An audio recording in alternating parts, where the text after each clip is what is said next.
iPhone 13 on us for every customer. Current, new, everyone. To show the love.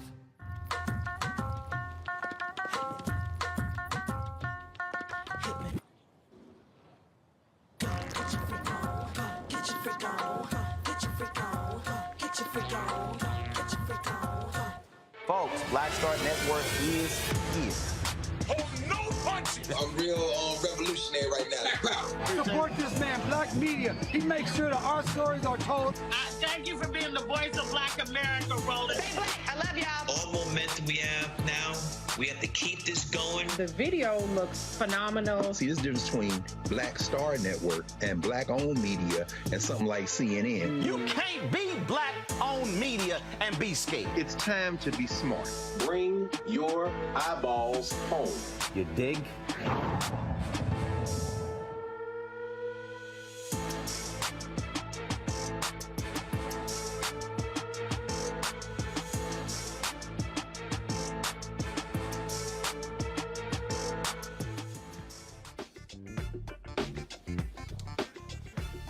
Today is Monday, June 27, 2022. Roland Martin Unfiltered, broadcasting live from New Orleans.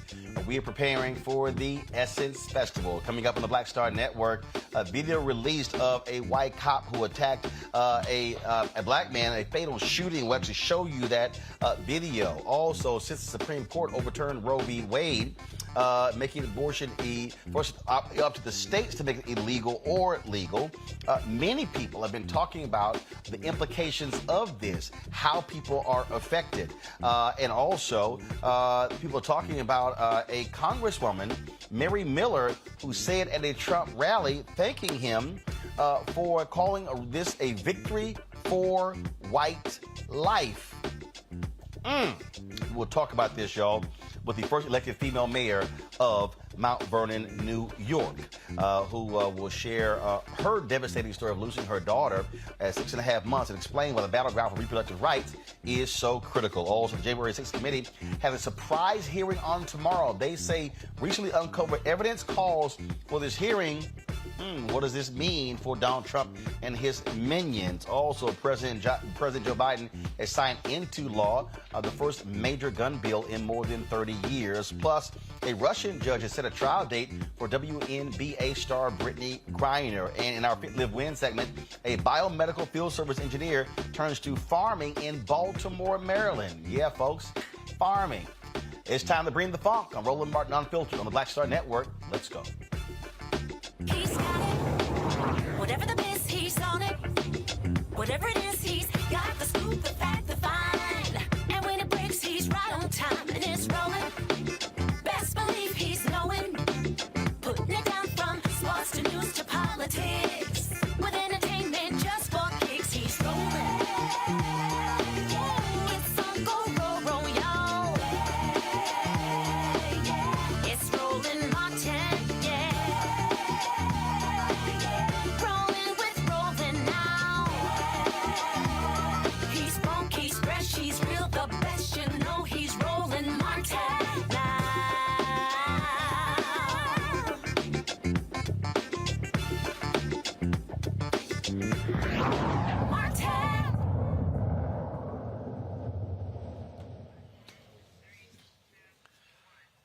All right, folks, glad to have you here. We are on the ground in New Orleans, where Essence Festival of Culture is taking place, presented by Coca-Cola. We're going to be here broadcasting all week. Looking forward to it. Of course, of the sights and sounds as Essence Fest returns after a 2-year hiatus due to COVID. And so we have stories all this week. And, of course, look for our specialized coverage taking place Friday, Saturday, and Sunday from New Orleans. Let's talk about the big story that people are still talking about for the Roe v. Wade being overturned by the U.S. Supreme Court. What it has done is caused a lot of conversation, not just about abortion in this country, but also the health of the mother. Instances where women have had no choice but to abort a baby, thus they die. The problem with the bills that are being passed by many Republican legislators across the country is that they have absolutely no exceptions whatsoever. You don't have exceptions for rape. You don't have exceptions for incest. You don't have exceptions for ectopic pregnancies. Folks, so it's just like just unbelievable when you begin to talk about this here. The various medical groups have all criticized this decision because they have removed, frankly, the choice out of the hands of medical professionals.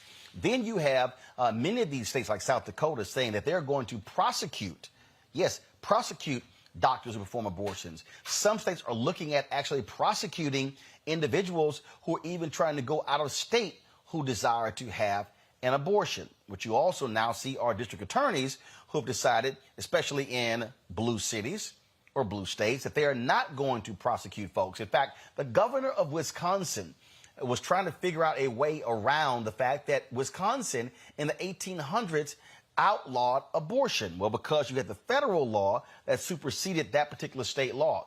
He has decided, Tony Evers, he's decided that what he will do is grant clemency to any individual who makes that choice. And so this rolling back, this striking down of Roe v. Wade after nearly 50 years of precedent as law of the land has a number of implications. My next guest understands this very dearly. She is the first female elected mayor of Mount Vernon, New York, Shawn Patterson Howard.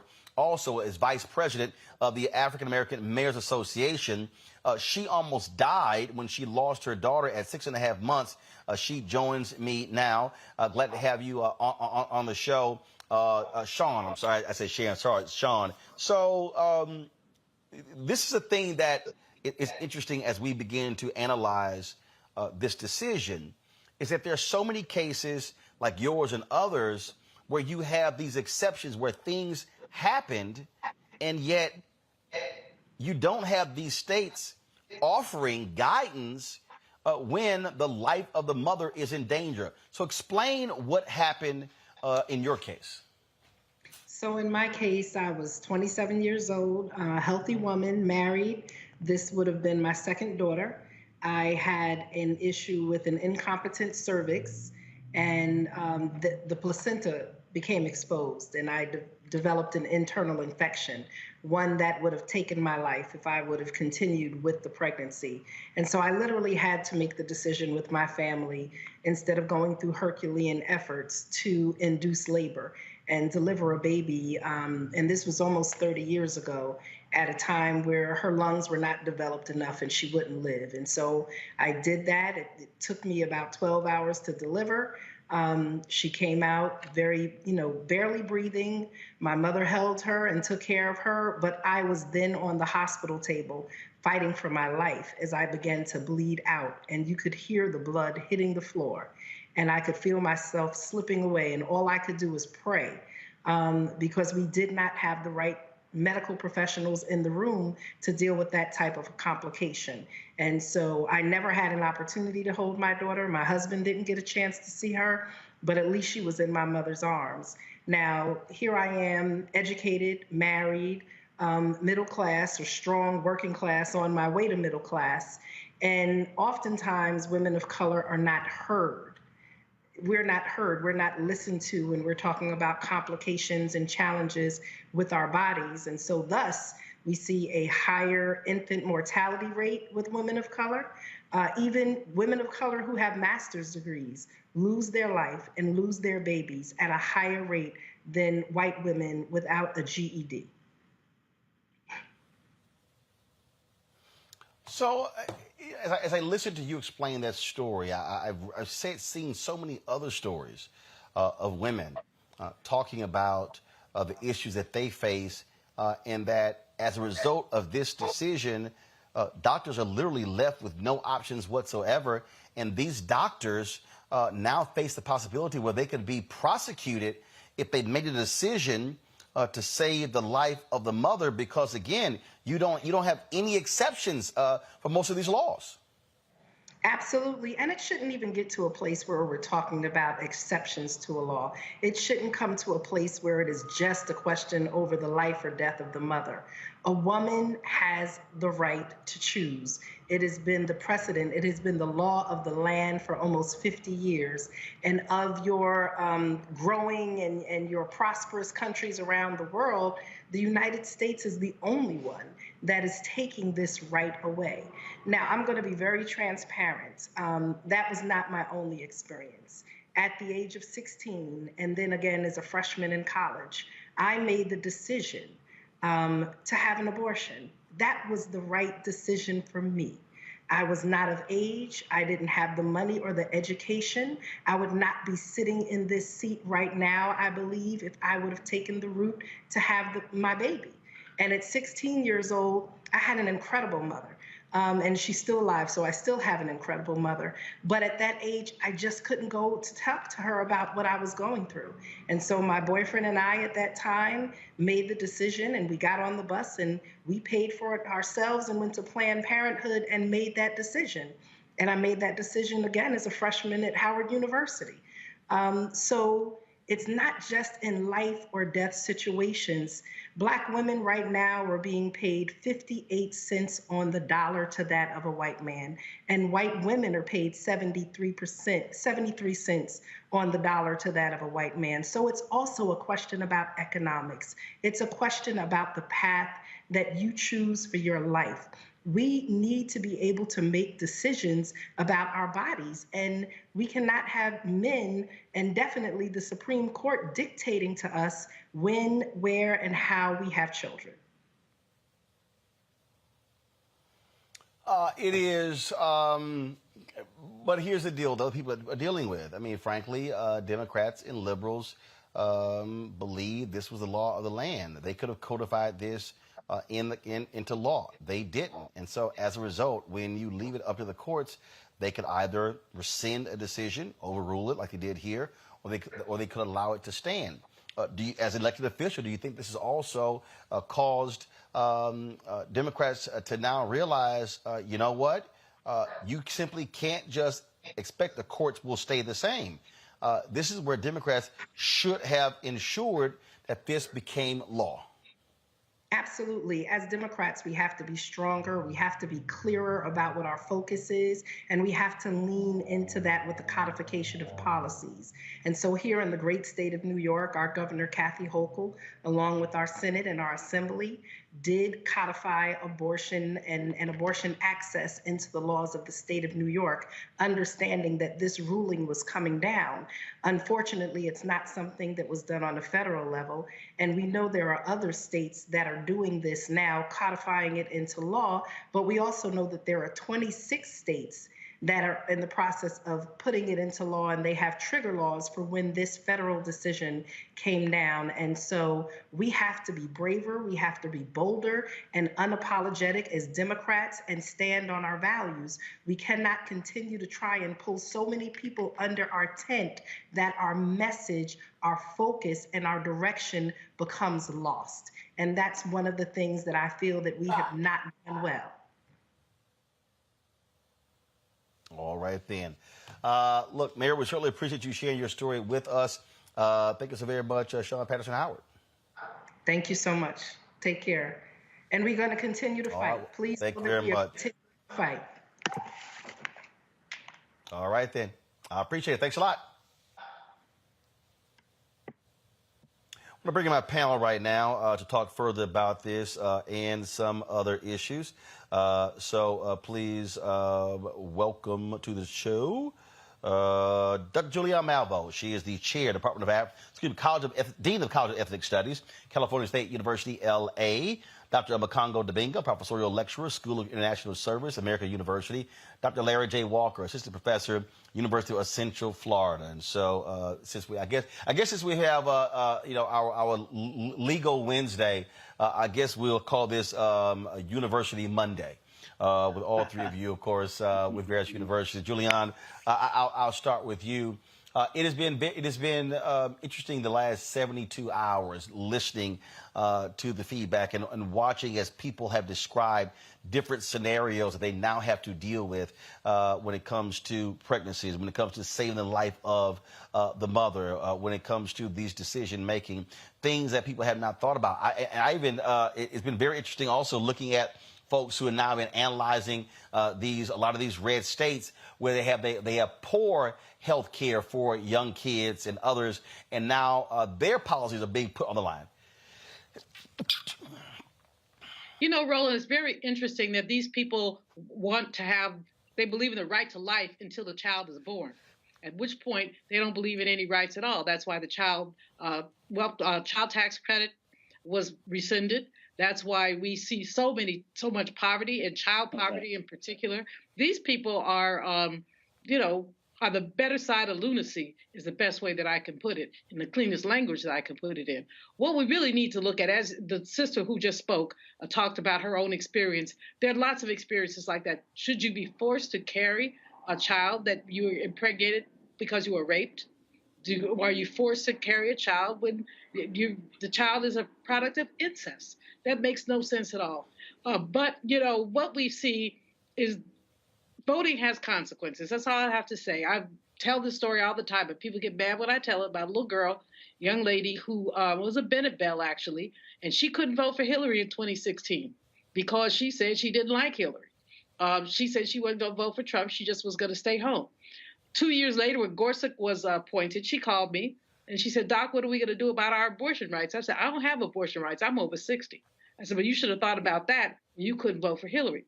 All these people who want to stay home because they've got some hardline litmus tests need to understand that voting has consequences. And one of the consequences is this Supreme Court, each one of them perjured themselves when they testified under oath that they believed that Roe was precedent. Each one of them perjured themselves. But guess what?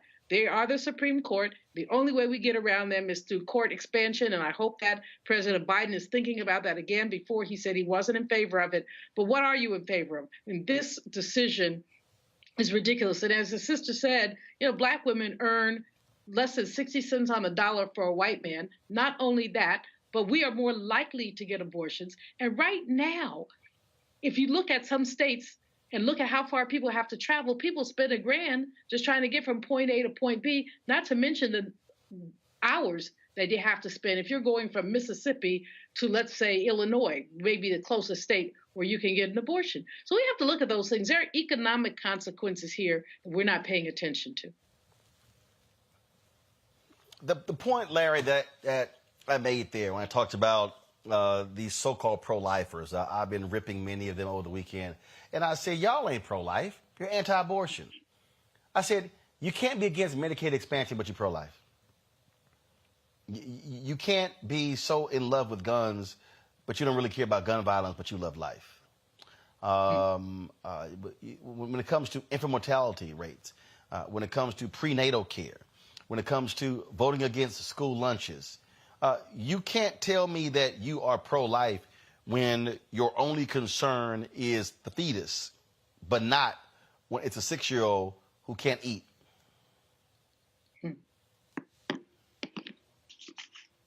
Yeah, I mean, Roland, you hit on some highlights, some really important points, and this is a racial justice issue when we talk about the Supreme Court decision from last week. And I think that there are a few important things you alluded to in terms of infant mortality rate. As it relates to that particular issue, Black infants are 3 times more likely to die if they have a white physician compared to have a Black physician. So we really, like I said, we really care about the lives of children, particularly Black infants, then we would do something to address this issue. And like I said, this is a racial justice issue. The other thing I want to talk about, Roland, is this fight between pro-choice and pro-life. And like I said, the Supreme Court decision from last week. One of the topics I don't hear people talking about as it relates to which group will be impacted by this is women who are in the U.S. Armed Services who are stationed in red states. Now imagine the challenges they're going to encounter. Dr. Malveaux talked about, the cost that comes to traveling. But if you're in the U.S. Armed Services, like I said, you live in your station in a red state. What are some of the options you have in terms of getting permission, to leave, to travel to another state and make your own personal decision? And what we may see is not only in terms of, criminalizing, as we've seen some recent reports, not only criminalizing physicians, but also criminalizing women. The other thing about that is we know that this will fall squarely in the backs on Black and brown women, particularly Black women. We know that the Black community is historically criminalized based on the research we see. And we know that these red states will purposely go after Black women who are trying to make a decision. They travel over state lines to, make decisions what's best for their family. So I think this is important. Like I said, once again, this is a racial justice issue. And this idea, once again, that, the importance of life. When Black people encounter we have so many health related challenges that correlates to lower life expectancy. But you don't hear a conversation about that. And you talk about the expansion of Medicaid, et cetera. It is really not about making sure people live long, healthy lives. It's about the controlling women's reproductive rights. And it's also when we talk about Congressman Miller, the comment she made this past weekend about who we want to really protect. Congo, look, there are now going to be real life implications. You have right now stores limiting, pharmacies limiting people who can buy the day after pill, if you will, because they are stocking up on them to be able to share them with friends and others. And so, now we are seeing the after effects of this. You look at the polling data. Democrats have picked up anywhere from 4 to 5 points, but by this decision. But the thing that we still have to deal with is there are going to be women who have serious medical issues. They're trying to actually carry a child, and the decision by the doctors may need to be, look, do you deliver this? Do you try to deliver this baby, or do you risk the life of the mother? Those are real, and look, it's going to be an issue. And what the Supreme Court has now done is complicate that issue, because they pretty much said, hey, states, it's up to you to decide what you want to do. Yeah, absolutely. And it's really tragic. And, a lot of doctors are going to have to really decide, am I really going to focus on the oath that I've taken to do no harm at the end of the day? And there are going to be a lot of decisions. Some are going to make the decision to stick with their oath, and some are going to say, hey, I don't want to go to jail. And at the end of the day, there are real women right now who are suffering because of this. And we can talk about everything we need to do towards November, and I'm with that all day, every day. I'm online talking about it, and I'm part of it with the money and put it to organizations and the like. But like you said, Roland, right now there are real-time consequences being made. There were women who had appointments on Saturday or whenever this was passed, who were in abortion offices and had to leave after traveling across different state lines to get to where they are. What's supposed to happen with them? And the fact of the matter is, we are having policy for women and other people in different laws that are being passed that are being advanced by states that have the poorest records on taking care of people. 14 of the states that have these trigger laws are ranked last 14 as 46 through 50 as it relates to taking care of women and children.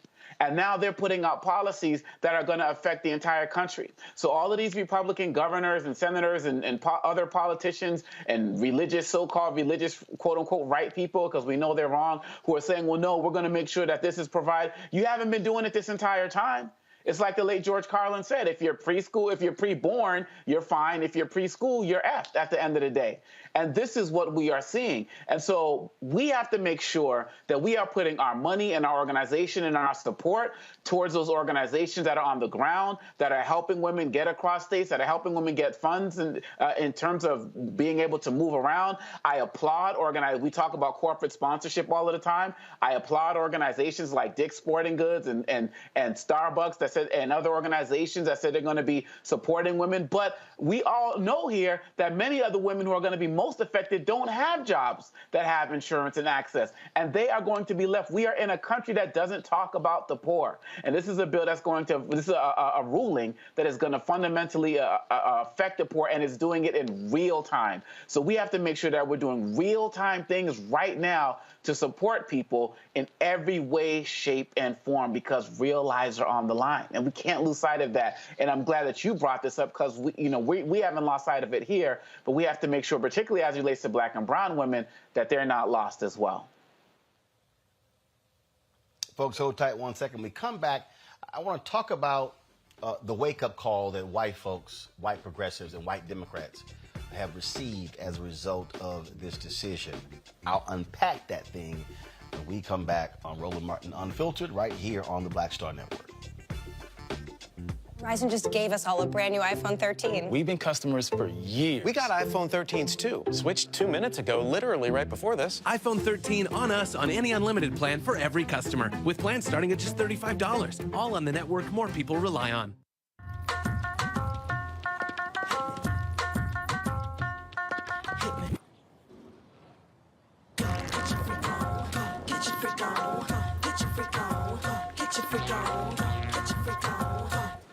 Of course, I looked up to Spike Lee. Of course, who didn't? I mean, he's a genius. But then also, I was this kid from Brooklyn, right? That felt like, give me my damn respect. I made this, this creative art, right, that people are responding to.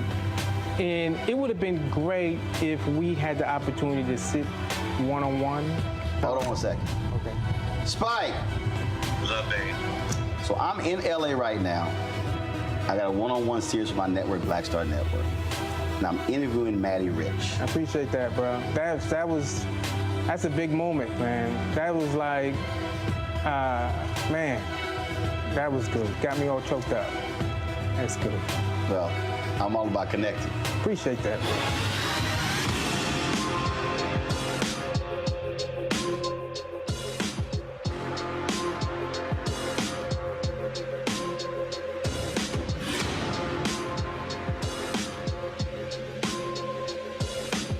Love our new Alexa. It's a Buick. Yeah, Alexa. Buick. Alexa. It's a Buick. It's an Alexa. It's a Buick. It's an Alexa. Coach, that's a Buick. That's an Alexa. The Buick Enclave with available Alexa built in. We're all impacted by the culture, whether we know it or not. From politics to music and entertainment, it's a huge part of our lives, and we're going to talk about it every day right here on The Culture with me, Faraji Muhammad, only on the Black Star Network. How about sushi? I just had sushi for lunch yesterday. How about tacos? Automatic emergency braking, one of 6 advanced safety features standard on every 2022 Chevy Equinox. Find new technology. Find new roads. Chevrolet. I'm Angie Stone. Hi, I'm Teresa Griffin. Oh, Roland. Hey, Roland, I am so disappointed that you are not here, first of all. Where's our dance? It's like we get a dance in every time I see you. And so now you're not here for me to dance with, sir. You and your ascot. I need it. I need that in my life right now. Okay, I love you, Roland. What's up? I'm Lance Gross, and you're watching Roland Martin Unfiltered.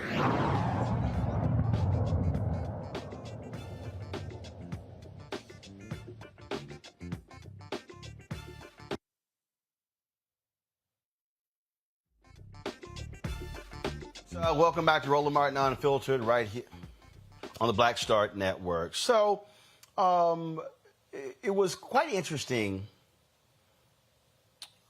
looking at the protest over the weekend, watching the reaction from people all across this country. And it was striking to me. It was striking to me because I saw individuals angry and upset, gathering in mass numbers. And I was watching this, I said, where were y'all when we were talking about the For the People Act and the John Lewis Act? Where were y'all when we were talking about the George Floyd Justice Act? And the thing that was striking to me is that this is a perfect example of how conservatives and Republicans had this very clear, defined focus on packing the courts, getting rid of Roe v. Wade, where you had Democrats and progressives who were thinking very isolationist in terms of this is my issue, so climate change is my issue, or Roe v. Wade is my issue, without realizing that all of these dots are interconnected when it comes to a democracy. And so now folks are talking about we've got to mobilize, we've got to organize. Well, where y'all been? See, this is the difference between black people and everybody else. We can't afford to leave the battlefield. We can't afford to travel around the world, and we can't afford to do those things because the reality is we're not fully free. And now, others are now seeing how the Supreme Court makes their decision, and these state legislators are reaffirming that decision and now passing more onerous laws. And now they're talking about using the power of district attorneys to prosecute people. And so now people are going, oh my goodness. I mean, so federal and state and not local. Yes, which we've been trying to tell. We tried to tell you. Hashtag we tried to tell you. And so maybe white Democrats and progressives, when we're talking about democracy and we're talking about the power of the people, y'all might want to pay attention to black people.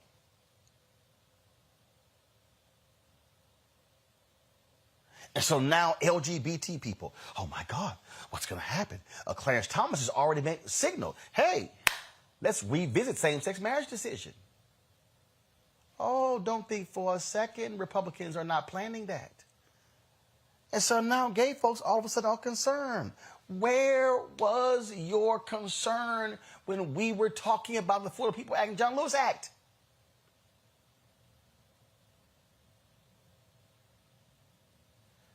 That, to me, Larry, is a lesson that people are going to have to understand. When you are fighting, you cannot afford to leave the battlefield and go play. Because you're in a war. So Roland, for Black folks, this has been 401 years in terms of us being on the battlefield. And as you said, we know we can't leave. That this is a consistent fight, and it never ends. And you're right. Like you, I've watched the coverage over the last couple of days and these protests. But where was that energy? Like you said, when we were fighting with hoping the Senate would pass some kind of comprehensive police reform or election reform, and it didn't happen, and it was essentially dead on arrival. Well, it's too late for folks now to say they want to mobilize. The train has left the station, so we have a radical Supreme Court, individuals with lifetime appointments. And so, like you talked about earlier, the really only option we have is adding more seats to the Supreme Court. Unfortunately, we just saw today President Biden was at the G7 meetings today and yesterday has made it clear that he doesn't support that. So essentially, what happens is for Black folks, once again, we're an army of one in terms of fighting for the rights of all Americans. And I'm hoping, Roland, that what happened last week. And also, you alluded to the other issues that the Supreme Court undoubtedly will take up and try to eliminate, is that folks realize that you have to constantly be engaged. And this also relates to the Democratic Party in terms of how they market and strategize when it comes to certain specific issues in terms of various subgroups. But it's really important, once again, that we're all engaged all the time. And Black folks, once again, shouldn't have to constantly be in the front of the group, taking all the shrapnel on behalf of everyone else in America. Because as that saying, when they come for me, they will eventually come for you. And now that time has happened. The bell is rung. And now we're face serious challenges. But it's time for Democrats to mobilize and to be progressive and stop playing scared. This Omekongo is chess. And you have to move the pieces on the board. You must anticipate various things. And I'm telling you, when I was there, I was out there, we were covering these things, live streaming these things, and other than the Poor People's Campaign march that took place, which was multiracial, multi-ethnic, look, it was Black folks out there fighting. And now all of a sudden, you see this plethora of white women now hitting the streets. And again, I'm glad to see there are people who are awakened. Mm-hmm. We told y'all this was going down. We told y'all what was going to happen. And now it's real. So now what you going to do, Omekongo? That's real talk. The Republicans have always had the mentality of we're going to fall in line, and Democrats have always had the policy of we're going to fall in love, and always getting caught up in feelings. Dr. Malvo talked about her former student who didn't want to support Hillary Clinton. I saw people saying, I don't want to vote for Hillary because I don't like how she did Obama when they were running against each other, even though Obama clearly made her Secretary of State. Look, really, at the end of the day, we see this all the time. I remember back in 2021 or something, people were doing these surveys talking about, there's not that much support for Black Lives Matter. There's Black Lives Matter fatigue. There's diversity fatigue and all of this other type of stuff. We as Black people have always known that when they come for any other group, it's always a matter of time before they come for us, period, bottom line. And at some point, they have to start listening to Black people. These Republicans have been organizing for this day since Roe v. Wade was passed. Marches rallies every year here in D.C. They'll have like 20 people in like 1981 and then like 100 people in 87. They never stop. They're organizing for the next thing, whatever. And now, as you said, they're going to be coming after interracial marriage. Even though Clarence Thomas didn't say it, we know that they're coming for that. That was interesting, Uncle Clarence. We know, kind of left something out there in your little side brief there. But anywho, they're coming for gay marriage as well. We already know that Texas House GOP put in some, they want to get rid of the Voting Rights Act. The list goes on and on and on. There's one Republican in some state who's trying to introduce some type of law to have adults be able to marry children. They are never going to stop until we stop them. Period, bottom line. And as we see this coverage start to go all across the country, Roland, we're already seeing it. People are putting white faces forward. And it's almost like, you know, the feminist marches of the 70s and the 80s and stuff where, and before that, where black women who were already talking about these things were told to go to the back of the line. We can't do that now. We have to have all hands on deck. You know, my oldest daughter is going to be voting for her first time in the 2024 election. And when I look at how we let her down, how we let my other 13-year-old daughter down, how we let my son down with this type of work in terms of us getting too comfortable, this is why Dr. King said that, you know, progressives on many levels or liberals on many levels are a bigger problem than the evils that we're fighting in terms of the racist policies and ideologies. And so white folks who have been sitting on the couch, this is the time to get off the couch, but stay off the couch. This is a never-ending battle. Any right that you have won can be lost, can be taken away from you. And if you paid more attention to us during these times when we've been talking, we wouldn't be where we are right now. But right now, we are where we are. Get in line together with us. Don't try to overstep, try to shut people down. Because really, at the end of the day, if we don't realize we're all in this together now, we never will. And that's the thing there, Julian, when you begin to talk about, again, these battles that are taking place, you know, people are going to have to understand it is all hands on deck. Absolutely. I mean, it's really ironic when you look at the women who've come out because of the Roe decision, the women who've come out, you know, the majority of white women voted for the man who appointed these judges to take away our rights. And so now they're mad. They should have been mad in 2016 and not voted for the white supremacists. They should have been mad, you know, they should be mad at local elections. And so Oma Congo very well said about just all hands on deck. All of us have to work. This is not a dress rehearsal. This mess is real. I mean, it is very real. And, you know, to see young women have fewer rights than my generation had, that's chilling and it's frightening. And the economic consequences of this are great, not only in terms of what it will cost to go to get an abortion, but what it will cost if the Post had a piece over the weekend of a young 18-year-old woman who just missed the cutoff of she didn't know she was pregnant. So she just missed the cutoff to have an abortion. Instead, she has twins. She's 18 years old. Her boyfriend is flaky, but he's 18, so he's flaky. He said he'd rather be skateboarding than taking care of his kids, which he's 18. But this woman is now tied to these children for the next 18 years, whether the boyfriend comes through or not. And what does that mean in terms of her own income producing ability with 2 children? And we're not thinking about what the impact that this has on women's economic situation, the jobs that they can hold, all of that. I appreciate what the brother said, Larry said about the women in the military and the difficulty many of them will have. Biden can do more, but we can do more too. We have allowed folks essentially to take our rights away. We've allowed it because anybody who does not vote, and Roland, you and I are on the same page with this, I mean, anybody who doesn't vote, quite frankly, needs to be beat. Let's not go that far, but maybe. I mean, how do you put your life decisions in somebody else's hands? So all those women who voted for the 45th president, how you like it now? How you like it now?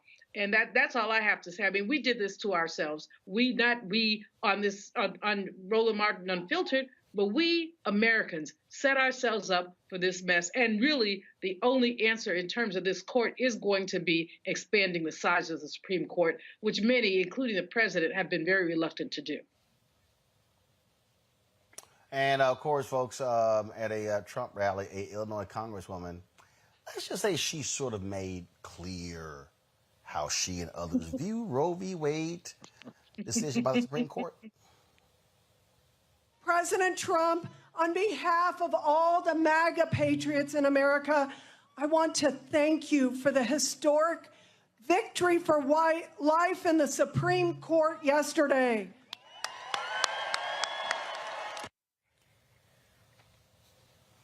All right. Some of y'all may have missed that. Run it back. President Trump, on behalf of all the MAGA patriots in America, I want to thank you for the historic victory for life in the Supreme Court yesterday.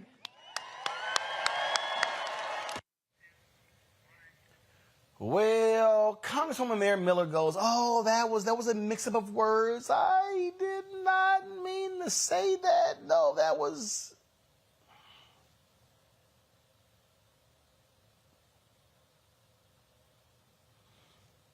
Did nobody correct her. Audience applauded. So did Trump. I'm just saying, what do you make of that, Congo? Look, if I'm at like a Biden rally or something and I'm listening to Biden and he's energizing me and he says, and we're going to make sure that we kill all black people. And I'm not going to start applauding. You know what I mean? Like, you know, it's like, what? And there's a moment, you know, that when keeping it real goes wrong type thing, Dave Chappelle, where you're like, wait, what did he just say? But the fact that all of those people applauded and she led them in the applause on top of that, it shows what she was really thinking. This is a woman who has also quoted Hitler in the past. And everything comes out at these rallies. And I know you're in the media. We do this work. You're in front of people. We all make slips. When you make slips, you correct yourself. When you make slips, you try to move on quickly. When you make slips, you don't try to invite the audience to applaud with you. And so really, at the end of the day, we got to understand, if there were ever dog whistles, they are all gone. They've been gone for about 4 years. We need to just call it out and call them out for who they are. And we need to also just check our language in general. Like, stop calling these guys the right, because they're wrong. Stop calling these guys pro-life, because they ain't, right? We use their language and let them control the narrative. But really, at the end of the day, we need to take that. It needs to be packaged. It needs to be recycled. Because look, Democrats got a little momentum right now, but leave it to the Democrats to mess up a good thing, right? Because the DNC ain't doing anything. So they need to take this, and this needs to be on loop every single way that they go, because like you said, she didn't apologize. People just said it was a little slip of the tongue.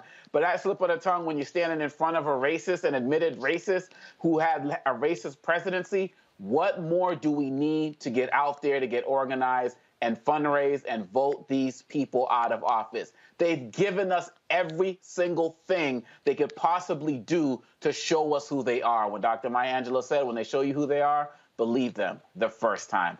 I believe you. Quite interesting choice of words there, Julian. You know, and then they said, I went on their website, they said she meant to say the right to life. No, she said what she meant. These are the same people who've been running around talking about this replacement theory. These are the people who talk about there being too many black people. This is absurd. But it was, as Congo says, this was not a slip of the tongue. Not when she then put her hands up and led the audience into clapping. What it was what she really believed. They want to save white lives. And in fact, when we look at this, it seems to me that the agenda is to starve black children to death, but to preserve white children. Starve our children to death? How? The poverty rates. The women who would be asking for abortions are mostly poor women. And quite frankly, wealthy women can get whatever kind of health care they want if they can pay for it. But the women who depend on Planned Parenthood offices are closing. Although some are doing interesting things like moving to a contiguous state from a state that's outlawed abortion so that they can serve the people in that particular state. So that's a good thing. People are going to have to be extremely creative, but it's just not creative. We also have to be clear and real. There is a war on black people. That woman said it. She wants to save white lives. What about black children, lady? What about us? She's not thinking about black children. She's not thinking about brown children. She's thinking about white children and white lives. And we should be very clear about that. And look, I mean, when you look at those, you look at what many have been saying is that this, frankly, is something that people should be anticipating, Larry, in terms of this whole view. I keep saying this white fear, angry with the demographic changes and saying, oh, white folks are not having as many kids as they should be. Yeah, Roland, I know it's something you're going to talk about in your upcoming book, right? So Dr. Melville hit on an important point in terms of what was said, the comment, alleged slip-up, wink, wink, this past weekend. But in reality, what you heard is what she believes. And you certainly, like I said, and my colleagues have highlighted, You didn't see anyone in the background looking around confused about what was said. And you certainly didn't see former President Trump pause or correct her when he went to the microphone. And so it's really important we make this connection between the comments that were made, the shifting demographics in the United States. The majority of children in public schools under the age of 8 are from racial ethnic backgrounds. The idea Dr. Malvo talked about replacement theory, and you with your book in terms of, white fear, because there's a thread connected to all of those. And what it correlates to is violence, particularly violence against Black folks. So it's really important when we hear comments like that we're aware of it. As my colleague said, it should be playing it on loop. So the DNC, whoever she's running against, whatever Democrat, should have that constantly on loop and should be having ads, 10, 15, 20-second ads coming out consistently to hammer along in terms of, focusing exactly what she's saying. But I could tell you what, Roland, we're going to hear more comments like this over the next couple of months and a couple of years because, the hood has come off for a lot of these people. She felt comfortable. She said what she wanted to say. She tried to backtrack. But as brother Dr. Carr likes to say it with your chest.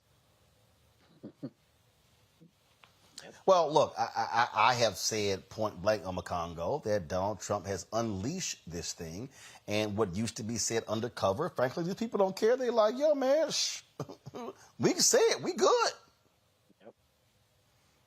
And I think we saw no greater example of that than Charlottesville years ago, right? When we saw all of those young guys out there and girls with those tiki torches and all of that, no hoods, no mask or anything like that. It was all out of the box. And of course, Trump says it's fine people on both sides. And what have we really been, and like Dr. Malvo said, when we say we, we're not talking about we here, we're talking about as a society. These people should have been shut down. They should have been shut down, kicked out of schools, lost jobs, and the list goes on and on. But every time the media decided that they wanted to say they didn't want to call Donald Trump a liar, every time they wanted to give these guys the benefit of the doubt, every time they wanted to give these guys an opportunity to come on their own networks and spread more of their nonsense on their shows in some vague, some ridiculous attempt to show that we are bipartisan and we believe in bringing in both sides, and you're letting racists and anti-Semites and sexists be on your networks.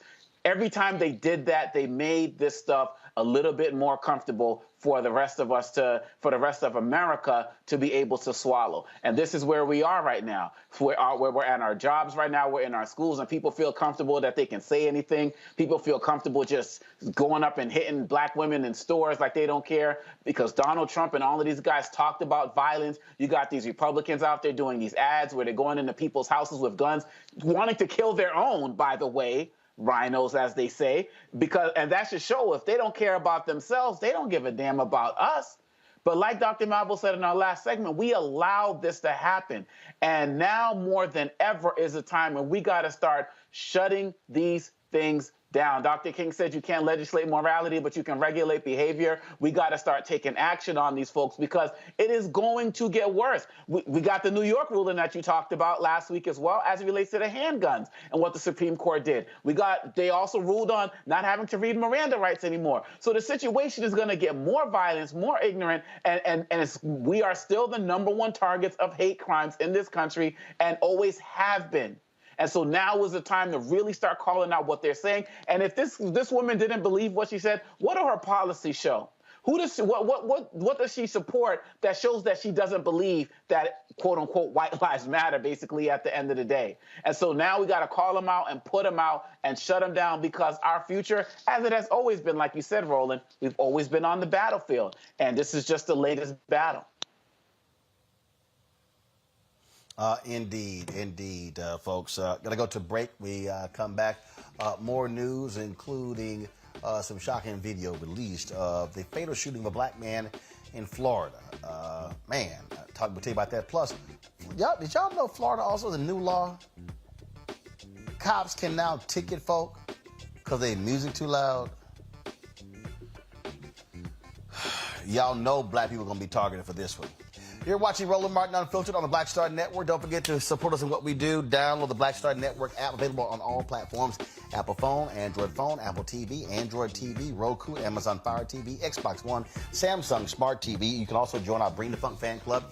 Every dollar you give goes to support the show and what we do. See, and check our money order to P.O. Box 57196, Washington, D.C., 20037-0196. Cash App is $RM Unfiltered. PayPal is R Martin Unfiltered. Venmo is RM Unfiltered. Zelle is Roland at RolandSMartin.com. Roland at RolandMartinUnfiltered.com. We'll be right back.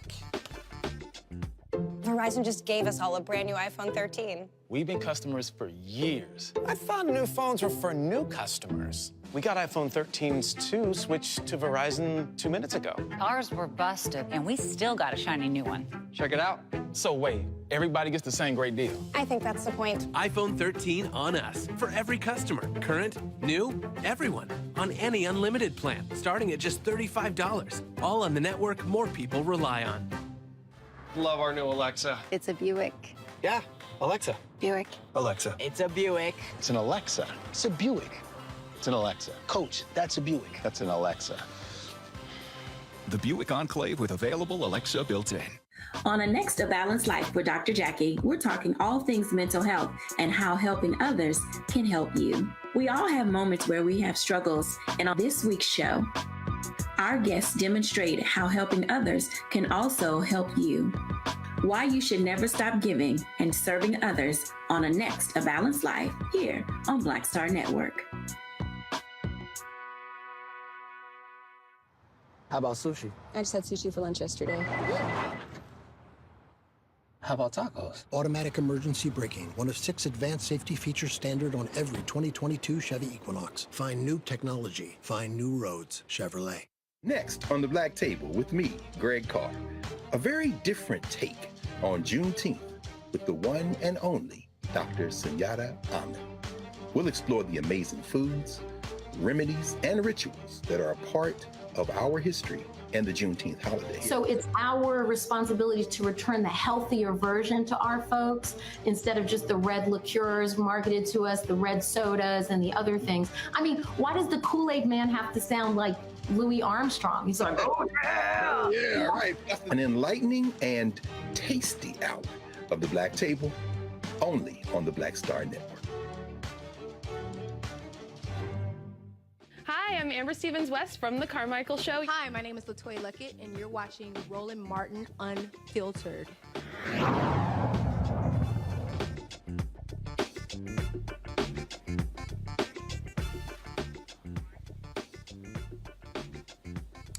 All right, folks, let's go to Florida where Bodycam footage has been released in a fatal shooting there. Folks, it seems like whenever we talk about these stories, it's always Florida that comes to mind. Again, a Florida officer has been charged with manslaughter for the killing of a black man. Former Titusville police officer Joshua Payne will be prosecuted for the death of James Lowry. Lowry was shot and killed after a foot pursuit the day after Christmas this year. Payne was responding to a call about a woman being violently assaulted. He spotted Lowry, whose appearance fit the suspect's description. Lowry died from a gunshot wound to the head. Titusville Chief John Lau explains how the investigation concluded with charges against Officer Payne. Officer Josh Payne was found to have violated several department general orders, to include unnecessary use of deadly force. So how did this happen? First, during the foot pursuit, Officer Payne deployed his department-issued taser 5 separate times and over 45 seconds in an attempt to stop Mr. Lowry from fleeing. Our training specifically details that if a technique does not give the desired result, then we must change our response to that resistance. Second, we believe that Officer Payne was alerted to Mr. Lowry first by reaching into his pocket and then by pulling an item out. Officer Payne's voice went up an octave, stating, "Drop it," 3 separate times. Officer Payne then drew his firearm, holding it in his left hand, while still holding and activating his taser with his right hand. Although Officer Payne's decision to draw his firearm based on Mr. Lowry's actions was sound, our training specifically addresses transitioning from one tool to another. At no time do we train our officers to operate both taser and a firearm at the same time. Payne is out on bond and resigned from the police force the day that he was indicted. And just so you know, there's no photo of Payne anywhere on the internet. Not even his mugshot has been made public. That's the thing that, for me, Julian, it still bothers me. This how these separate standards are for police. I'm sorry, you've been charged with the death of someone.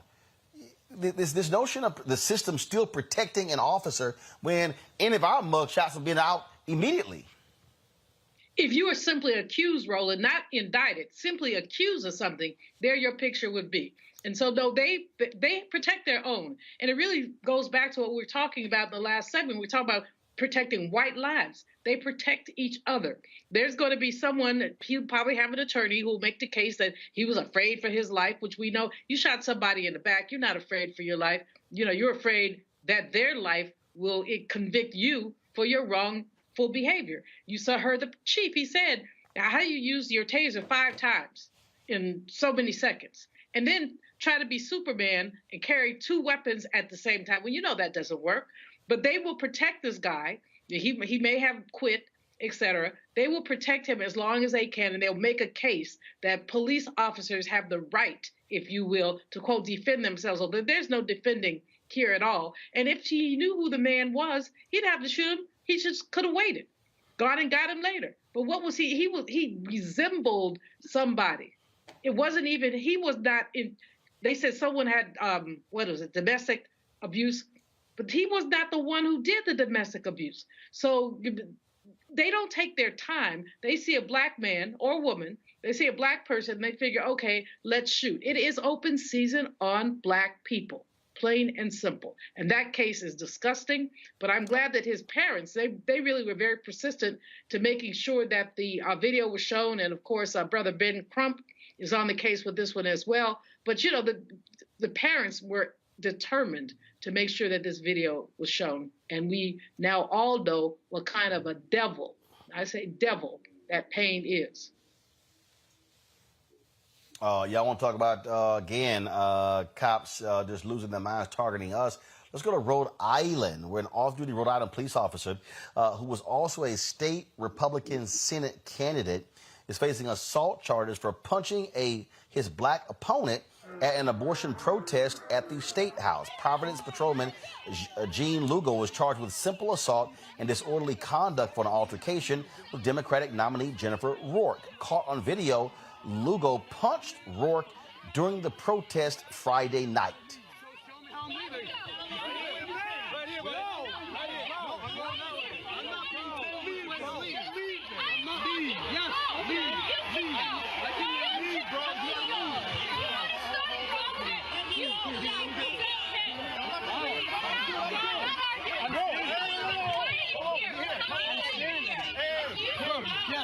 Leave that way. Leave that way. You said you're gonna go. Go ahead. You ask peacefully to leave. You got an opening, buddy. How is this being asked peacefully? How is this being asked peacefully? Bro, allow me to leave. Bro, this is how this works.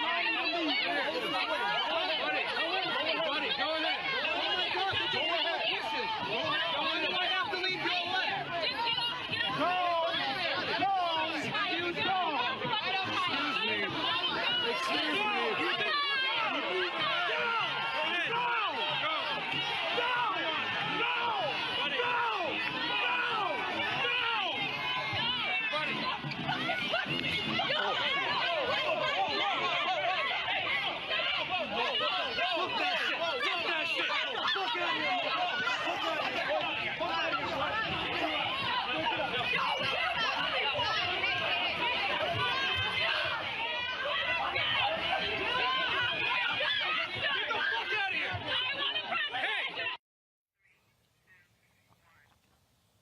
Folks, now, before deactivating his Twitter account, Lugo tweeted he was dropping out of the race. He's been suspended from the Providence Police Department with pay.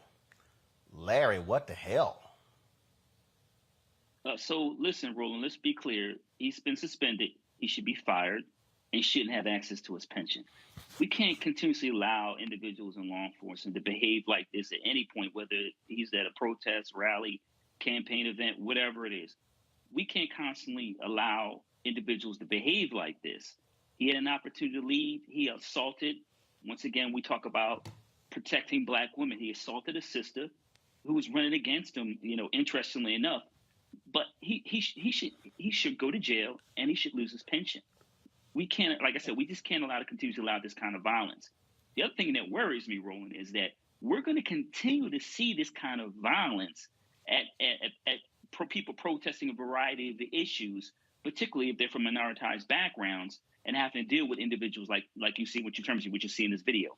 I'm also glad they had it on video because the story would have been he felt like his life was in danger, or she pushed him or tapped him or something else, and he had to respond with violence. But we clearly have it on video. But even having it on video doesn't mean he's going to get away. He might still get away with it. I'm glad you raised that. Could y'all please get the Rudy Giuliani video? Oh my God, did y'all see this? Yes. So Rudy Giuliani is in a grocery store, and he comes out. He does these interviews, and it's like, oh my God, I was in a grocery store and I was assaulted. I almost fell down, and I could have hit my head. And if I wasn't in such good shape, this would have never happened.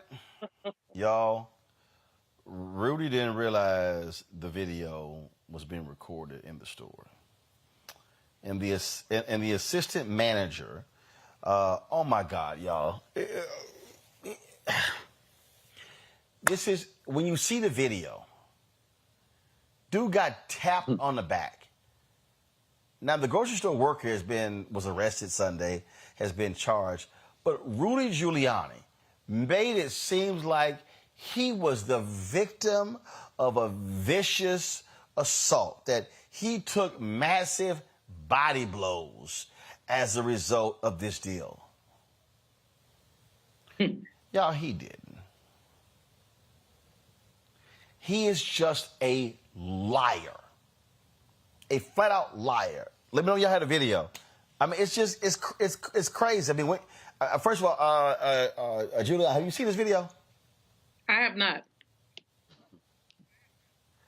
It ain't even a love tap. I mean, he came out, and he came out. Oh my God! Come on, y'all found it yet?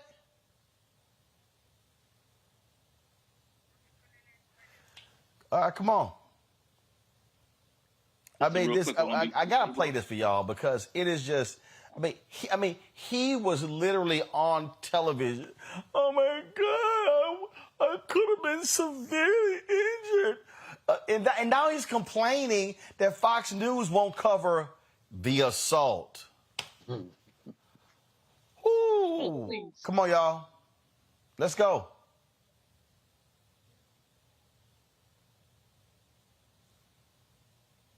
If you got the come on, let's go play it. Watch this, y'all.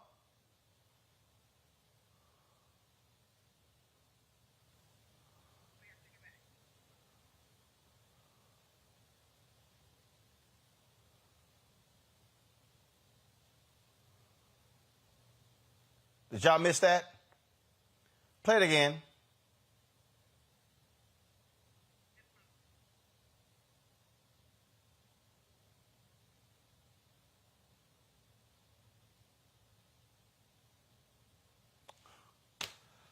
Julian, come on.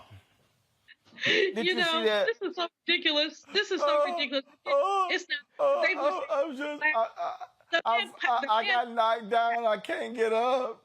Touch his back. There was no velocity in that. But he's talking about he would have fallen. He lost his balance. Well, if he lost his balance, it was because he was drinking the same thing he was drinking when he had that dye running down his face. That's how he lost his balance, because he surely didn't lose it from that. It did a pat on the back, really. But the man, number one, is a liar. Number two is a drama king. Number three, likes to be in the paper, with his you-know-what son. I'm on TV, so I'm not going to say what I'm thinking, but his punk you-know-what son running for governor on a Republican ticket. This is just, it's absurd. That man has been arrested for touching him. simply touching him. It's an absurdity. That's all. It's just absurd. But of course, now everybody's talking about it. Now he's in the news. That's where he likes to be, in the news, for better or worse. I mean, he didn't mind being in the news with the hair dye rolling down his face. He just likes people calling his name. It's absurd.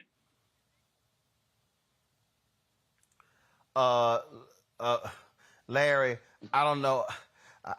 I've been assaulted so badly. I'm having back spasms, and that vicious attack on my back has resulted in these back spasms. Oh, Jesus! Listen, Rudy Giuliani went from America's mayor to leading an insurrectionist to fake assaults that were captured on video. Listen, if you had to show it multiple times because it was such a light tap, it wouldn't have been appearing anything else. Maybe they thought he was choking or something. He was tapping him on his back. He maybe thought he was lunging forward with something in his throat, or I'm not really sure how you're going to charge with someone if they can be charged with anything. I mean, literally, like I said, it's a pat on the back. So listen, Giuliani likes to be in the news, but what he needs to be is in jail. So I hope that happens sometime soon. But that little love tap he got, the person shouldn't be charged, and it's ridiculous. He should be embarrassed. But obviously, he was drinking election night, so he's certainly not going to be embarrassed now. On Congo, the cops and the prosecutor should said, "Man, go sit your punk ass down. We ain't wasting our time with this." Oh, most definitely. And it's very interesting when you see the video and you see his response and talking about assault.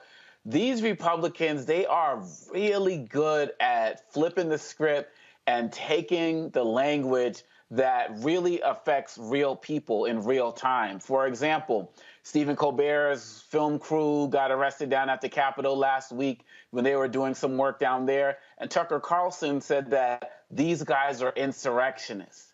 And so what we see is that people like a Tucker Carlson, Giuliani can use this term assault, and the guys who only listen to them, who only follow them, and just like that situation with the first video you played at that rally, these guys put themselves in positions where they could be some form of altercation and trouble, and then they blame other people when that altercation or trouble happens. But in the Giuliani case, there wasn't even that. But even with that, they deem it necessary to be able to take the most extreme language, assault. There are real people being assaulted. The video you showed of the brother who got killed, his family took 6 months to get the video out there with the help of Ben Crump. That man was assaulted and killed. When we see what happened with that sister, she was assaulted. But when they take it and use terms like that in these trivial examples, it trivializes real assault for the rest of their followers. And so I'm glad that we're calling them out really at the end of the day, because they're going to keep doing that. You saw what happened with, who was it last week, who got his house searched, right? And he was like, "Oh my gosh, it's not the America that I know. I felt violated." And this is what they do, and we got to call them out on their BS in these situations. Grow up, Giuliani, man. Come on, you gotta. Come on, man. For real. I'm sorry. Sorry, not sorry. What a wimp. What a wimp. All right, I got to go to the break. We come back. We'll talk about our Black and Missing for the day. And more news. You're watching Roland Martin Unfiltered, broadcasting live from New Orleans, where Essence Festival begins this week, right here on the Black Star Network. iPhone 13 on us for every customer. Current, new, everyone. To show the love. How about sushi? I just had sushi for lunch yesterday. How about tacos? Automatic emergency braking, one of 6 advanced safety features standard on every 2022 Chevy Equinox. Find new technology. Find new roads. Chevrolet. Of course, I looked up to Spike Lee. Of course, who didn't? I mean, he's a genius. But then also, I was this kid from Brooklyn, right? That felt like, give me my damn respect. I made this, this creative art, right, that people are responding to. And it would have been great if we had the opportunity to sit one-on-one. Hold on one second. Okay. Spike. What's up, baby? So I'm in LA right now. I got a one-on-one series with my network, Black Star Network. And I'm interviewing Maddie Rich. I appreciate that, bro. That's a big moment, man. That was like, man, That was good. Got me all choked up. That's good. Well, I'm all about connecting. Appreciate that.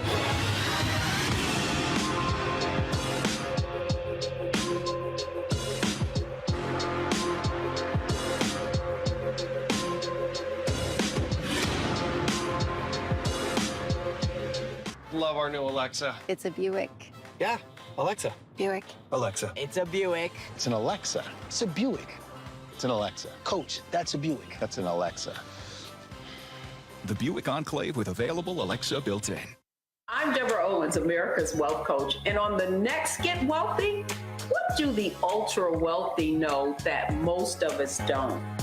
Well, the truth is that there is financial exclusion, and unfortunately, far too many Black folks haven't had access to this knowledge, and that's exactly what we're going to talk about on our next Get Wealthy with Melinda Hightower, a banker who's doing something to share exactly what you need to do to make it into the high net worth status. They weren't just saving just to save, they were saving for a purpose. That's right here on Get Wealthy with me, America's Wealth Coach, only on Black Star Network.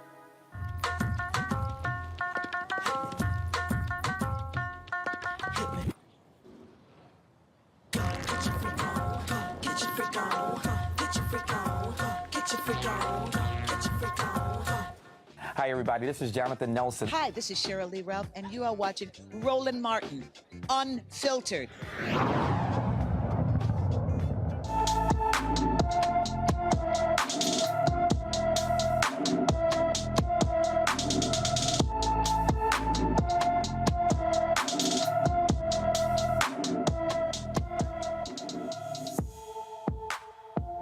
All right, folks. Sunja Atkins was last seen in Akron, Ohio on June 13th. The 16-year-old is 5 feet 6 inches tall, weighs 215 pounds, with brown hair and brown eyes. Anyone with information about Sunja Atkins should call the Akron, Ohio Police Department at 330-375-2552, 330-375-2552.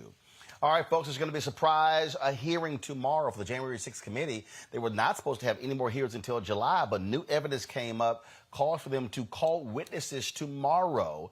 A lot of speculation out there exactly who it is.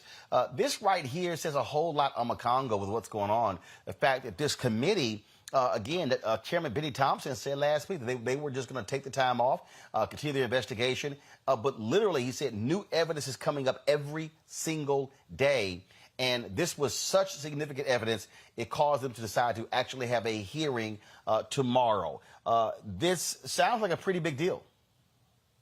Oh, absolutely. And I think the reason why they're doing this, just in case y'all didn't know, I'm the actual guy they're bringing forward tomorrow. I got the information, man. But seriously, when you see these Republicans go before these hearings, they're always performing to an audience of one, and that's Trump. This committee, I believe they're performing for an audience of one as well, and it's Merrick Garland. You saw what happened today with them seizing John Eastman's phone as he's coming out of a restaurant.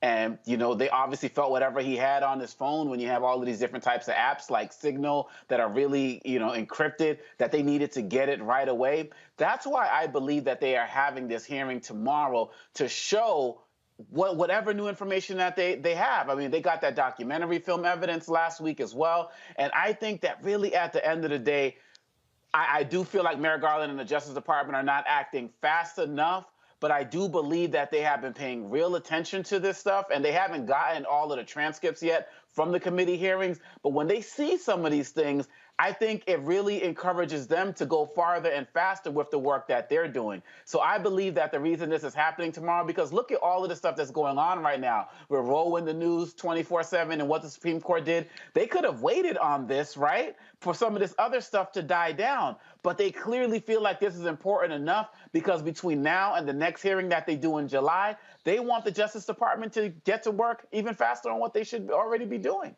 That's why I think they're doing this tomorrow. Larry, the lies are catching up to folks. Senator Ron Johnson, there's a package that came to us. I wasn't sure. Then later he had to admit that he was in cahoots with someone else regarding those different lists of electors. And then you have Congressman Mo Brooks, Okay, well, he just lost his bid for the nomination for the United States Senate, and so doesn't have his House seat. He's like, damn that. He's been out there. Yeah, I talked to Trump directly about getting me a pardon. He might be a surprise guest as well, and so the walls are crashing down so slowly, but so slightly, but consistently. Yeah, so we need, it sounds like the January 6th committee is continuing to squeeze, and hopefully DOJ is, because what happened is you'll have folks starting to drop down. So it'll be really interesting to hear what they have, what's in terms of who they have testifying tomorrow. And listen, Roland, as a former congressional staffer, I can tell you members don't like to meet just before holidays. So they're really going to be a high standard tomorrow in terms of whatever evidence, whoever they have testifying tomorrow, is be very interesting. And so time is shortly running out because obviously, over the next couple of months, things could dramatically change. So it'll be really interesting. Like I said, I have faith in Chairman Thompson. It'll be interesting to hear with whatever witnesses they have and what specifically new evidence they're going to have to unveil. But once again, I'm going to make the point that DOJ is obviously we talked about Eastman losing and taking his phone away, et cetera. But they need to continue to squeeze these folks, because if they don't, they will continue this un-American, so to speak, behavior, and the United States is going to find themselves in far more difficult situations over the next couple of years. Again, as we sit here and look at this thing, Julian, I do believe this notion of an audience of one is correct. And I love to see these conservatives who say, people tuning these things out. They care about the inflation. They care about jazz prices, stuff along those lines. I'm going to tell you who's paying attention. All of them folks who might be going to prison. There you go. And they need to be going to prison. When we listened last week to the guys from Justice talked about all those, there was that big fool who said, yes, Trump was wrong, but he'd vote for him again. What? But in any case, when you listen to the folks from the Department of Justice, what you really saw is this was like a conspiracy to take, really to take over. They used the word insurrection. They used the word, that's what it was. It was a riot. It was a white folks riot. That's exactly what it was. I hope that I'm sure that I'm wrong, but when they said they had a surprise witness, or I was hoping maybe they got Mike Pence. I mean, that's who we need to hear from. How can this man, keep his mouth shut when they were going to hang him and they were not playing? They had constructed gallows to hang him, and so but he doesn't have anything to say. So I'm hoping that there are those. But you know what, Benny Thompson. First of all, before I say anything else, Benny Thompson deserves high props. High props for what he's doing and the way he's doing it and the dignity with which he's comporting this, as does Liz Cheney. And I'm not a fan of hers. I'm not a fan of her parents either one of them. But she has done a really great job in her role. And so when you look at this, what you have to say is we've got another day of hearings. I hope that they're productive. There you go. Look at the gallows. I mean, seriously. Wow. And Pence won't say anything? I mean, But anyway, back these hearings tomorrow. I mean, many of us will have our eyes glued to the television. People are paying attention, whether they think so or not. Now, what they're going to do about it, like the fool who said he'd vote for him again, who knows? But people are paying attention because this was just an unprecedented attack on basically the foundation of this nation.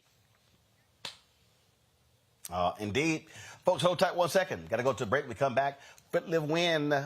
Right here on Monday. You're watching Roland Martin Unfiltered on the Black Star Network. Love our new Alexa. It's a Buick. Yeah, Alexa. Buick. Alexa. It's a Buick. It's an Alexa. It's a Buick. It's an Alexa. Coach, that's a Buick. That's an Alexa. The Buick Enclave with available Alexa built-in. We're all impacted by the culture, whether we know it or not. From politics to music and entertainment, it's a huge part of our lives, and we're going to talk about it every day right here on The Culture with me, Faraji Muhammad, only on the Black Star Network. How about sushi? I just had sushi for lunch yesterday. How about tacos? Automatic emergency braking, one of 6 advanced safety features standard on every 2022 Chevy Equinox. Find new technology. Find new roads. Chevrolet. On the next A Balanced Life with Dr. Jackie, we're talking all things mental health and how helping others can help you. We all have moments where we have struggles, and on this week's show, our guests demonstrate how helping others can also help you. Why you should never stop giving and serving others on the next A Balanced Life here on Black Star Network.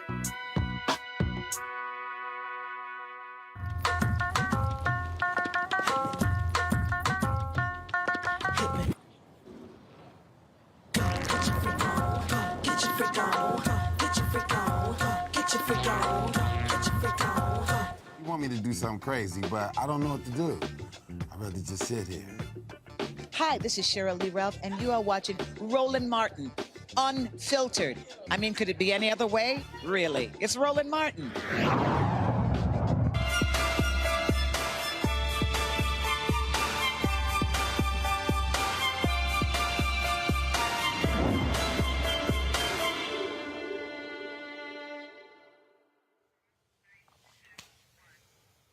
All right, how do you go from being a biomedical engineer to being a urban farmer? Well, my next guest knows a lot about that.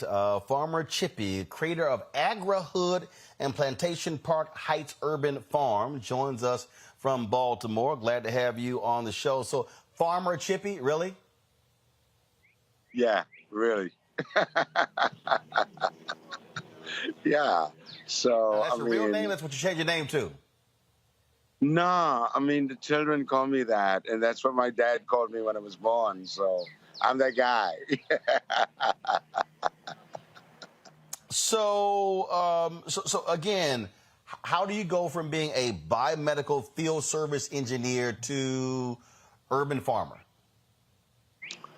So, in the past, I worked for a few corporations in the United States, and they had preventive maintenance for instruments, but they never had preventive maintenance for humans. It was strange, but anyway, I tried to find it, and it's urban agriculture. That's what it is right now. So we decided that we're gonna grow food locally and make sure that our communities are all right. That's where we are. And this thing is real because a sister I know in Atlanta, Rachel Ponder, actually went back and got her certification, her degree in agriculture. I was in Atlanta last week, and she was talking about as a product that she had. I said, girl, you still farming in your pumps? Just messing with her. But we have seen how this has grown tremendously over the last decade when it came to food deserts and people understanding the importance of being able to grow fresh produce and products in urban areas and in ways that don't require massive amounts of land. So yeah, and two, let me add a little value to that by reminding you that we're growing on vacant lots that were basically abandoned by the city. Our team managed to recruit young children from the neighborhood to help us set the seeds. Then the elementary and middle school children transplanted the seeds, and the college children managed to sell the product at the farmers market.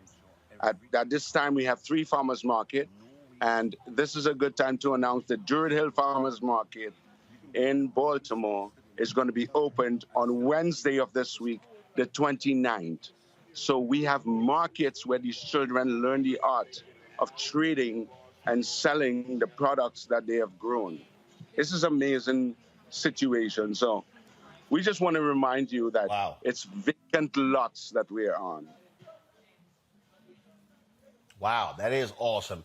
Let's go to my panel for questions. Let's see here. I'll start with, let me see, who probably has the greenest thumb out of my panel?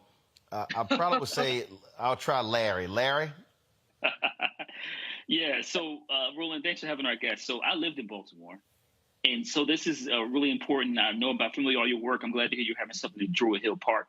So can you talk a little bit about, you talked about elementary, middle school students and also college students. I'm thinking about Morgan State, Coppin State, certainly West Baltimore, Coppin State University students.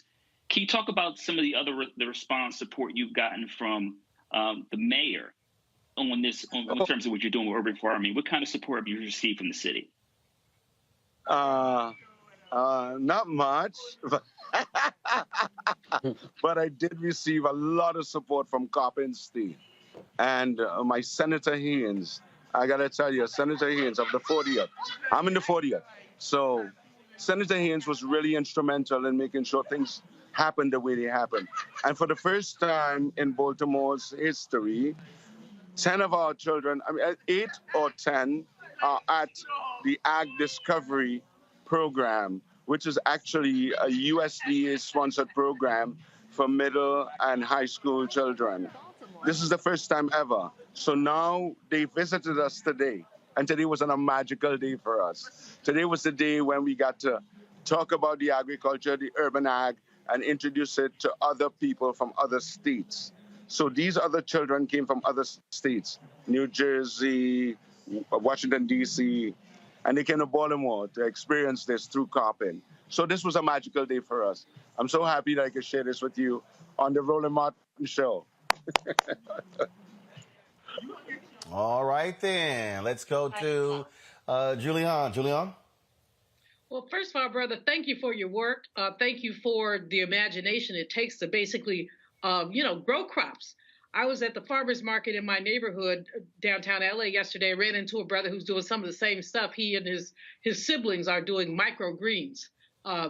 They're growing them. But LA, there's not a lot of vacant land here in LA.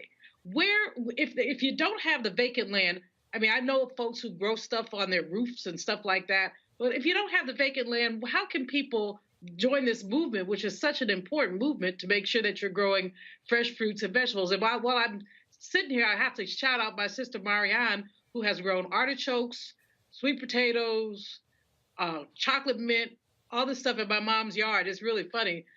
She has really just grown some stuff. She doesn't have to go to the grocery store anymore. But tell me what you do if you don't have the land. So we encourage, that's a good question too, because most of the people, we're in Baltimore, so people are renters or they have like a little condo or with a balcony or veranda. So we encourage bucket farmers, right? You can grow food in buckets or you can share plots. Baltimore is a thriving community of urban agriculture. So we have the opportunity now to rent lots or lease lots, small little plots where you can grow your food. You can ask the farmer to grow your food, and we have irrigation systems that's gonna make sure that it's watered on time, it gets enough sun, and then you get the produce you want, you get to harvest. That's a way to onboard people. But they're the bucket farmers, those old people, the ancient farmers like myself, who have learned since we were little. This is our opportunity to encourage other people to get involved through bucket farming. If you can get a 4x4 or a 2x2 area, we can put a Home Depot bucket there with different brassicas in it.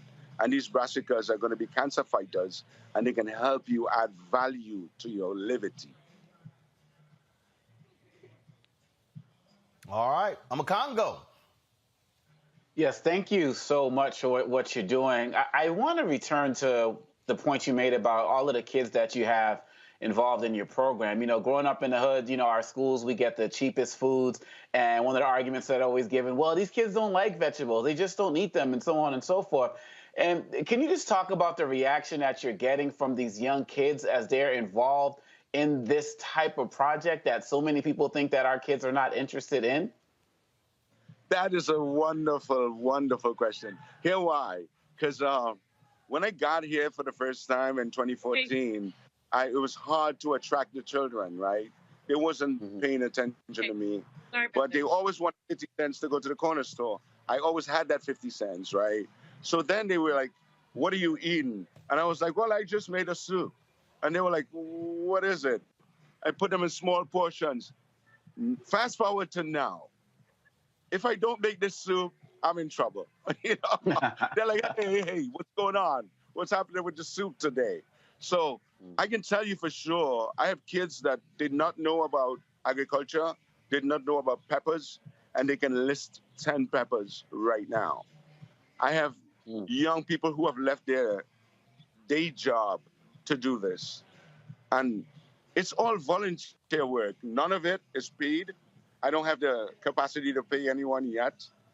Wow. You know, maybe after this interview I will. But for real, it is a movement that has been inspired by hard work, dedication, love, loyalty, and respect. I can just summarize it to that. Because no one gets paid. Everyone comes here at the end of the day. We get to share in brethren and sister camaraderie. And we can tell our post-COVID story or a still COVID story. And we don't have to worry about being uncomfortable. You know, so that's the kind of vibe that we created. We're still growing food. We're selling at 3 farmers markets. And we're inviting more children to come because now the summer has started. So that's where we are, you know. We don't have the solution, but I think this is a good start, you know. There's a lot of folks here who want... Actually, I'll disagree with that. I'll disagree with that, Farmer Chippy. This is a solution. It is a solution. There's no such thing as the solution. It is a solution, and I think that what this does is, look, they're growing food. It's reducing cost. Second of all, it's an entrepreneurial opportunity. It's a skill set opportunity. And what you're doing is also, frankly, beautifying the city by taking advantage of vacant lots. So, you know, y'all are doing 5 things at one time. My man. You know, it's hard to get people in the city to appreciate that. And we've been working at it. You know, even leadership, it's been challenging. But I think they're coming around to it. I'm praying for the best. Let's put it that way. But what I do know is that I'm not sure about the past. I don't like it at all. Currently, I'm confused. Right. But the future is bright because I have like 10 children in the Ag Discovery program. I have 15 to 25 children coming from Youth Works, all of them around agriculture. So I want to do this interview again in September, November. I think I'll have a better story for you. No. So actually, so why don't we do it this way, which I think, which would be very interesting, and that is this here. So when you said the farmers market, we said, when is that going to be open? What day is that? It's Wednesday of this week for the first shop, but the grand opening is next Wednesday. Not the Wednesday of this week, the next Wednesday. All right, so let's do this here. So let's look at a Wednesday in August or September, and then what we'll do is we'll actually come do the show from there. And then that way we can invite people out. We can have people come out and meet and greet, and so we'll actually do the show on location from one of the spots there, and get people really interested and better tell the story. I love it. You're a genius. That's why you are the man. All right. People are asking if they want to support. Is there a website where they can give or donate? Where can they go? Yeah, plantationparkheights.org. O-R-G. Plantationparkheights.org. Yes. And you can go to the donation button. Give if you can. That would be wonderful. It will keep us steady to do our work. We have a lot going on. We have Youth Works children coming on board. 5th of July, we have the Youth Works team coming on board. We have also a collaboration with Civic Works in Baltimore. So we have some children coming on board, 75 of them, and we got to make it happen. Let's make it happen. All right. Farmer Chippy, we appreciate it, and we'll be seeing you soon out there on one of those lots. Thank you. Thank you for the opportunity to present.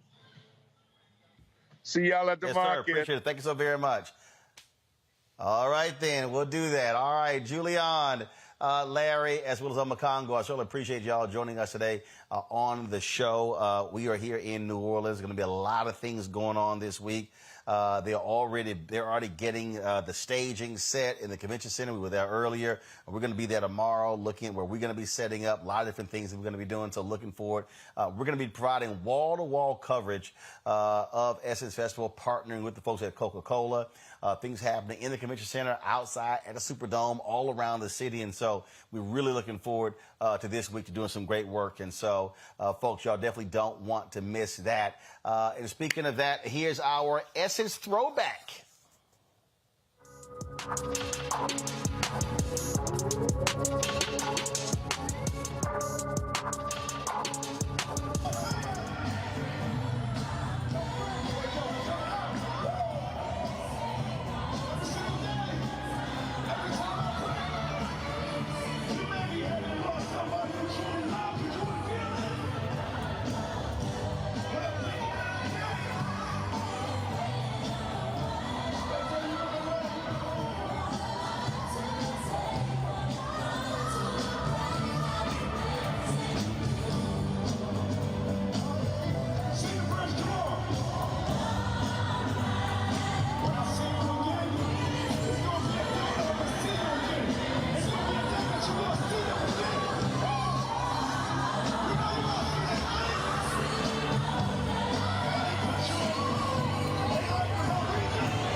Last night, Diddy got the BET Lifetime Achievement Award at the BET Awards. And so we look forward to lots of great performances taking place this week here in New Orleans. Again, to our panel, thank you so very much. I appreciate it. Folks, all of you, don't forget to support us in what we do. Please download the Black Star Network app. We need to get to 50,000 downloads, y'all. Let's make it happen. Download to your Apple phone, Android phone, Apple TV, Android TV, Roku, Amazon Fire TV, Xbox One, Samsung Smart TV. You can also support us in what we do by joining our Bring the Funk fan club, where every dollar you give goes to support the show. All checks and money orders to P.O. Box 57196, Washington, D.C., 20037-0196. Cash App is $RM Unfiltered. PayPal is R Martin Unfiltered. Venmo is RM Unfiltered. Zelle is Roland at RolandSMartin.com. Roland at RolandMartinUnfiltered.com. YouTube, what's going on with y'all? 899 likes. Really, we should easily be at 1,000. I don't understand what the whole problem is, okay? So y'all got 60 seconds to get 101 likes. Look, it's almost 2,000 of y'all watching right now, so I don't understand what the hold-up is, okay? So y'all need to get on it, all right? So let's go. Hit the doggone like button so we can go ahead and get that information. I'm going to read this real quick for you, folks. A Connecticut woman can move forward with her lawsuit against Harvard University using photos of her enslaved ancestors. The Massachusetts Supreme Court ruled in favor of Tamara Lanier, allowing her to sue Harvard for emotional distress after circulating photos of an enslaved South Carolina man and his daughter, which was taken in 1850 by a Harvard biologist to support slavery. Lanier claims the university failed to reach out to her after the photos were used for a conference. One of her attorneys, Ben Crump, said that, again, the images of the slave ancestors and that she would be on the right side of history when this case is finally settled. It is past time for Harvard to atone for its past ties to slavery and white supremacy research and stop profiting from slave images. Lanier has been fighting this case for the last 3 years. And also, real quick, Brittany Griner is going to be having her trial in Russia. It has been set for July 1st. She's been in custody since February, and the U.S. State Department says she's been wrongfully detained, of course, and the U.S. Special Presidential Envoy for Hostage Affairs is managing Griner's case. She's accused of smuggling narcotics into Russia, which is punishable by up to 10 years in prison. All right, so let's see where we are with the likes, okay? Because, look, I told y'all I shouldn't have to be big and y'all asking y'all to hit the like button. And there we go. We're at 1,000 likes. So fine, I'll release y'all. All right, that's it, y'all. I appreciate it. We're going to be here in New Orleans, like I say, all week. I look forward to broadcasting some good stuff for you guys tomorrow. Y'all take care. I'll see you then. Holla!